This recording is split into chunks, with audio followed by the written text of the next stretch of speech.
Life Crew Podcast. Welcome to the podcast. I'm Jareth. And I'm Deborah. And we are the Full Life Crew. We are a family of 10.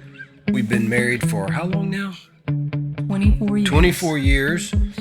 We have lots of cool things. We have podcasts. We create videos. But our main thing we do is we run and drive an ice cream truck. A Tiki's shaved ice and ice cream truck. And why are we doing this? This is our Just Stuff podcast. It's just stuff. I mean, sometimes you and I will wake up in the morning and be like, hey, did you hear about this? Did you see this? And then we'll talk about it. So we decided to include you into the conversation, you at home, so you could be part of the conversation. If you're curious about what a husband and wife that have 8 kids talk about, it's probably not what you think. Nope. Just stuff. So what's going on? What's new with us? Oh, first of all, before we jump into it, we have a really cool deal where you can save some money. And in today's economy, you need to save money. Visit us at fulllifecrew.com/save. And there we have things like the Upside app. You and I have saved money with that already. That works. It does work. And we have a special promo code for listeners. They can type in the promo code on the site, and then from there they can save an additional bonus cash. But yeah, so we have that. We have other brands that are offering discounts and other things for people that check that out. But it's fulllifecrew.com/save.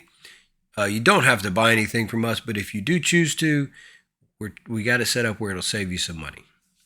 And today, what else is going on with us? What's good in the world? What's good in the world? Well, we've started football, basketball, I said football already. Baseball. Softball. Volleyball. You name it, we're moving kids to college. Yeah, so let's talk about that. So we got a big thing coming up on Friday. Right? Friday's a big day. Yes, Friday is What is happening Friday? You're probably going to cry. I'm going to cry. This one is hard. Why? I don't know. You don't know? I don't know. I don't know why this one's hard. Well, so we moved our first out. Yeah, so she's been pretty successful so far. We sent Alyssa off to college. She went to college about 5 hours from here. So it was really difficult to get back up there and see her on a constant basis. So we only actually saw her a couple of times a year for about 3.5 years. So now we kind of discussed, me and Deborah, and we said, you know what? We really don't want our kids to go that far away to college. Not out of state. They need to stay in state. So, so our second, he goes locally. So he's still at home. Yeah, our second son lives at home. He goes to college at the local college. He plays baseball for them. But he lives here, so he commutes back and forth to college every day. And then he's here, and he helps us out quite a bit. Yes. Around the house and with the business and things. But our third son, West, he decides he wants to travel a little further to go to college. And since our rules were you got to stay in state, I think he found the furthest college on the edge of Louisiana that there was. Actually, so the biggest reason he's going to Louisiana Tech is because me and him went and visited Louisiana Tech, and he was in love. Yeah. He liked the campus, the layout. He liked that it was in a small town, so it wasn't in a big town atmosphere, and he's done his research. Yes, apparently it is the top college in Louisiana for engineering. Yeah, it's like the MIT of Louisiana. Yeah, so he had his mind set on it, did his paperwork, and now we're moving in Friday. So Friday we're going to move him. Might make a video of that. You know, we made that video that one time. Of Alyssa. Yes. That was our first one moving into college. That one was tough for me too. That one hurt. I think that one probably hit you harder than me. Really? Yeah. I think this one's going to hit me pretty hard. I think it's going to hit you? Yeah, because Wes does a lot for me. Oh, yeah? Yeah. So it's going to hit you hard because your life's going to be more difficult. And then, they were our first 3 kids. So it's almost like that set's gone now, you know? Yeah. It's like they're growing up, becoming young adults. Well, he's moving out this fall. Yes. But from what I understand, the oldest that we've already moved off to college, now in grad school in Houston. We moved her to Houston now. Now she is coming home. Yes. But not permanently, just not permanently. She just has a rotation in her degree that she's going to do here. So she'll be doing physical therapist stuff here in town. Yes. So she'll stay with us for how long? 6 weeks, maybe. 6 weeks. Yeah. Oh, and then, she stays here. And then we just got a call from Gabby, yes, who's Cole's girlfriend, and she just landed a really cool job because she's going to school to be a veterinarian. Yes. And so she was pumped and excited. So a lot of things happening, a lot of crazy stuff. The one thing I'm concerned about, we're going to jump into this topic on Facebook, but one thing I'm really concerned about is, you remember back when AJ had his head injury? Yes. Well, that was a year ago. Yeah, you know how we measure the kids in the hallway and we have all their if we ever move, we're going to have to cut that out. Cut the wall out. Cut the wall out and make a pic. I don't know what. Bring it with us. But he has not grown in 1 year. And I'm very concerned about that. Yeah, I hadn't realized it. Well, I've been noticing that Jace was like almost as tall as him. Jace has grown. Now, Jace is a big kid. But I also noticed that James shot up. Yeah. But AJ just looked the same. So I went and put him against the wall yesterday. Yeah.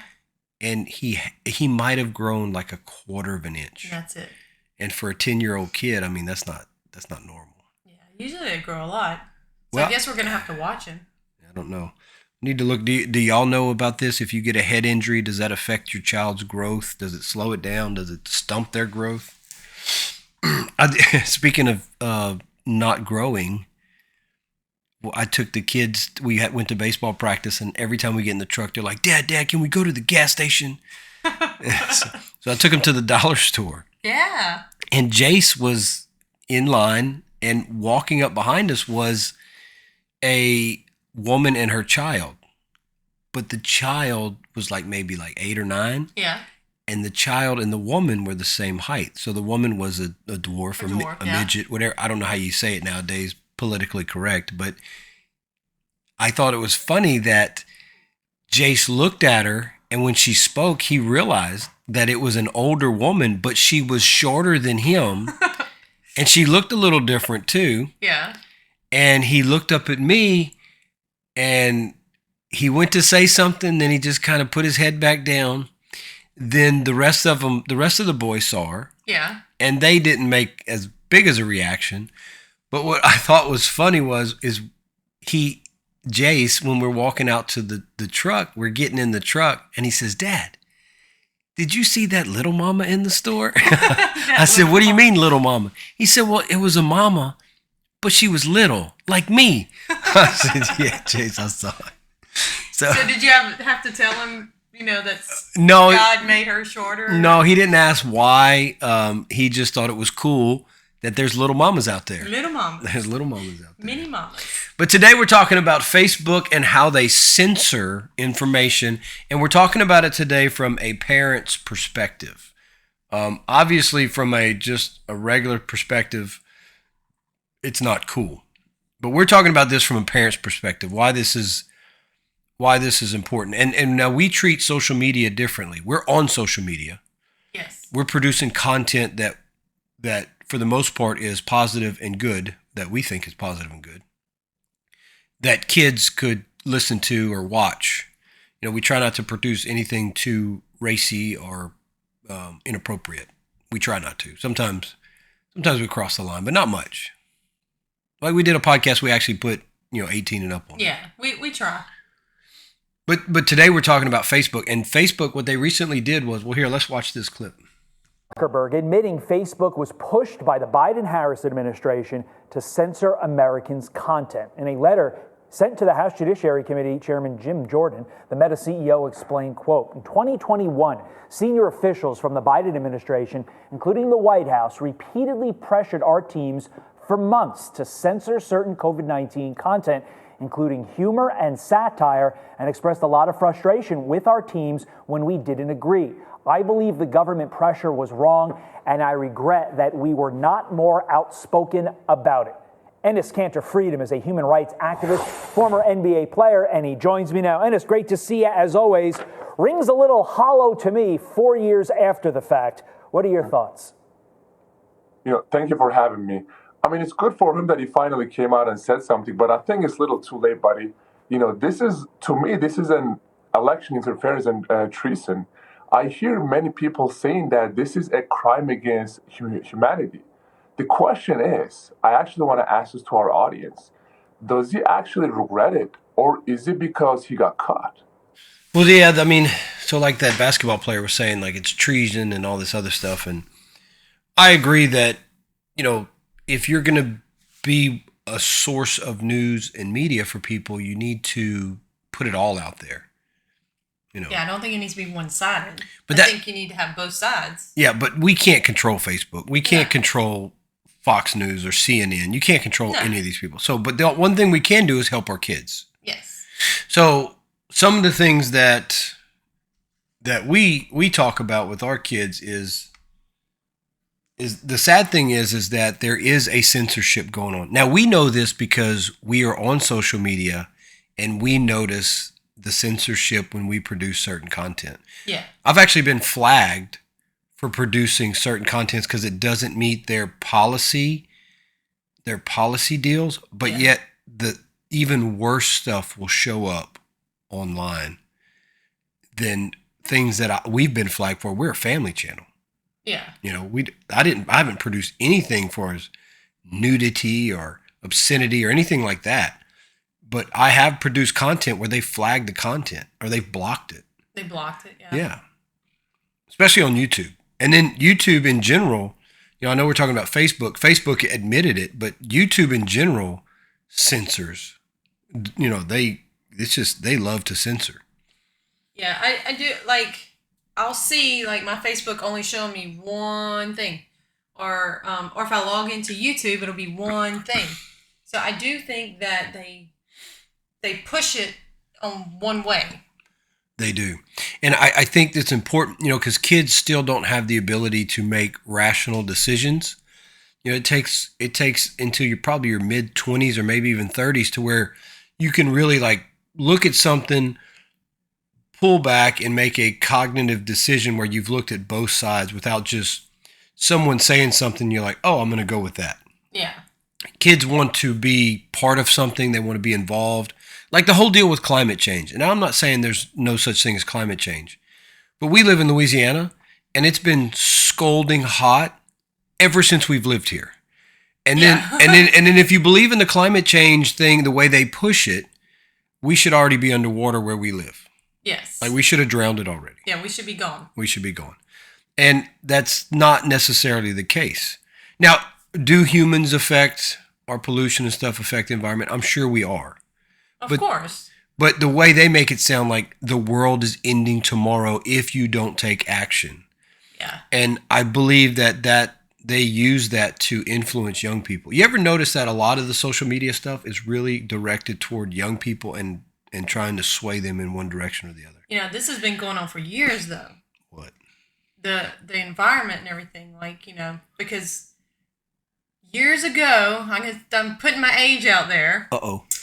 Aquanet hairspray. Because yes. It was a spray. I remember that. All those had to be pulled from the shelves because the ozone layer was going to disappear overnight. Yeah, so because people use too much hairspray. That was insane. So the hairspray was destroying the planet. Yeah, I don't know if it was the hairspray or it was the can it was in that sprayed. I don't remember, but yes. It was the stuff. We should all be gone by now. It wasn't the chemical that made your hair sticky. It was the chemical they put in it with it to push it out of the can under pressure. Yes. And that stuff, when it was released, would go into the atmosphere and it was eating away the ozone. And if any of you ever had spiky hair, bangs, whatever, and you had to Aquanet it, you were just in distress because you bought every can off the shelf thinking it was going to go away the next day. And I remember those big bangs. You had some big bangs. Oh, I had big bangs. Big poofy bangs. Aquanet held them up, too. Yeah, they would normally be 4 or 5 inches off your forehead. Oh, yeah. That was the style back then. Big hair back then. Big hair. That was what, in the 50s? Oh. Okay. No, that was back what? 80s. 80s, early 90s? Yeah. But yeah, I mean, to think that and I don't know, and then the media pushes things. So I think it's important that kids are taught that what they see on social media, they need to ask questions. And I think it's a good thing to teach your kid to ask questions. Yeah. From all things, from moral decisions to financial decisions to, just decisions about friends, relationships. I mean, they need to ask questions. Like open discussion. Open discussion with us. Yeah. Or with others to get other people's opinions so they can gather more information. I just think the problem is that kids are very, very influential. And kids have this desire to be a part of it. Of course. Like they want to be a part of what's happening right then, what's the big thing that's going on.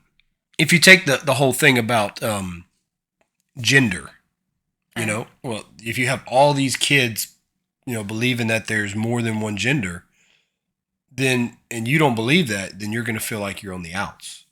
Yeah. So you may actually change your viewpoint so you could fit in. And I think that's where social media really is dangerous for kids, because it corrupts their mind to try to make them want to fit in. Mold them a certain way. Yeah. Like, we don't care. We're what, Gen X? I don't even know what gen we are. We're one of those gens where we just don't care. We do care. Well, I don't care what people say. In a way you do, yes. Really? But you know where your morals stand. You know where your thoughts are. You know what you believe in right now. Because as a younger person, you asked those questions. You had discussions. What do you think about Mark Zuckerberg? Why do you think he's coming out now and saying, hey, look, we bent the truth quite a bit to... He got caught. He got caught? He got caught. So now he's like, okay, let's put the blame on someone else. I think he's doing it for other reasons. What do you think he's doing it for? Money. Money? 100% he's doing it for the money. Okay. Because if you are paying attention to social media right now, Instagram is dying. Okay. YouTube is pretty much the same because YouTube's more like a search engine. But Facebook owns Instagram and it's dying. His Thread program never took off. It's dead. I don't even know what that is. Exactly. But Facebook, on the other hand, Facebook is one of the only platforms where you can, listen, Facebook is unique. You can post a link, you can post a video, you can post an image, you can post a long form video, you can post a short or a reel. Facebook is a very unique platform, right? So you could pretty much post anything you wanted. You can almost post any form of media you want. On YouTube, you can only really post videos or shorts. Right. On Instagram, you can't post a link to send someone to another site. Like you can only post basically pictures or short videos. Yeah. X, on the other hand, you can post links, pictures, videos, and there's a whole assortment of deal. And then the thing with X, so when it comes down to it, it's going to be Facebook. It's going to be Facebook versus X. And I think Mark is doing this for the money because he sees what Elon's doing with X, and Elon's all about free speech. Okay. Elon says you should not hinder free speech because then that will hinder our democracy, which is one of the reasons Elon bought Twitter, because of this. Yeah, I think he's doing it for the money. I think Mark is trying to do what Elon's doing. Say, hey, look. So he's going to be like, hey, look, we cheated a little. We were and you notice he says we were under a lot of pressure. Yeah, like the White House told us to do it. Yeah. So he's blaming it on the White House, but he had to push the button to censor this or censor that. But I think where you're going to start hearing more from Meta, from Facebook, is they're going to start talking more about free speech and free this, and they're going to try to follow what Elon's doing. And try to be a more open platform, because if not, then Facebook dies. Yeah. Where's MySpace? Not here anymore. Yeah. Instagram, I can almost guarantee you Instagram in 10 years won't be around. Yeah, Instagram is you just basically scroll and look at pictures. Yeah. And that's it. Unless it evolves, it's going to die. So he has this multi-million-dollar, billion-dollar platform, Instagram, which is dragging down his business model, and Facebook, which is really profitable, but he is looked at as a government puppet. So I think he's following Elon. Well, here are 4 things that we can do as parents to really help our kids? So we need to educate our children about things that are on the media, what they see. 2, encourage an open dialogue. Create a space at home where an open dialogue about current events and social media you can talk about. You can discuss these things where it's in a safe environment. 3, advocate for transparency. As citizens, we should advocate for great transparency and accountability from social media platforms. 4, diversify information sources. So you want to encourage your family to seek information from different sources, not just Facebook, not just X, but you want to go out, traditional media, independent journalism, and international perspectives. And that's the way you should approach everything in life, not just social media. But the problem with social media is a lot of people out there can be influenced really easy, and the youth are really at risk. And most of the time, people don't hold conversations anymore. They don't. They just post stuff. They post, they say, oh, this is my friend, but you may never actually have a face-to-face conversation with this person. So conversations is a good thing.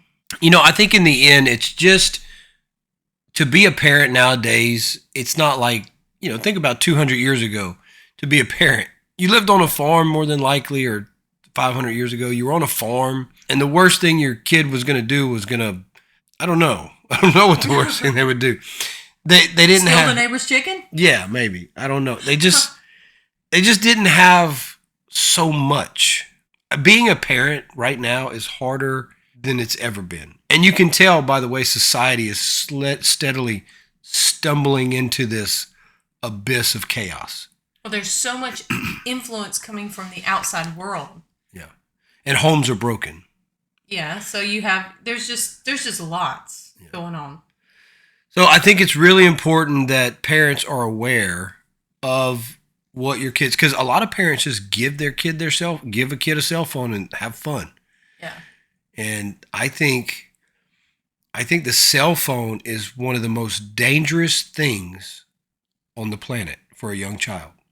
And then communicating too. Yeah, parents give them the phone and they don't regulate it. Yeah, and then they don't have conversations with them. They don't talk to them about their day. They'll just say, hey, they'll text them, and that'll be about it. It's just hard. It's harder now to parent with social media, because there's so much information out there, and kids just don't have the cognitive ability to figure out what's right and wrong. That's why they get in trouble a lot, because they're still trying to figure out what's right and wrong, or they're testing their limits of what's right and wrong. Yeah. I just think it's dangerous for companies like Facebook and X and YouTube and all of them to censor so much. They should only censor the things that are to the point to what it would be like, sexual content, language, but they're letting the language go. Yeah, I've noticed that. I mean, you listen to some of these, like sometimes I'll be watching a short and I have the audio on and a kid walks in the room. I gotta shut it down because they're cussing in it and all kind of stuff. I think with Facebook's recent admission of censorship, it's really critical issue in our digital age. And the impact of corporate and government influence on our flow of information as parents, we have to be vigilant. We got to be proactive in addressing these challenges to safeguard the integrity of our democracy and the well-being of the future generations. I think we got to promote literacy, encourage open dialogue, and advocate for transparency. We can ensure that our children grow up in a well-rounded and informed world properly. Both sides shown, not just one. Until next time, life's a journey. Enjoy the ride.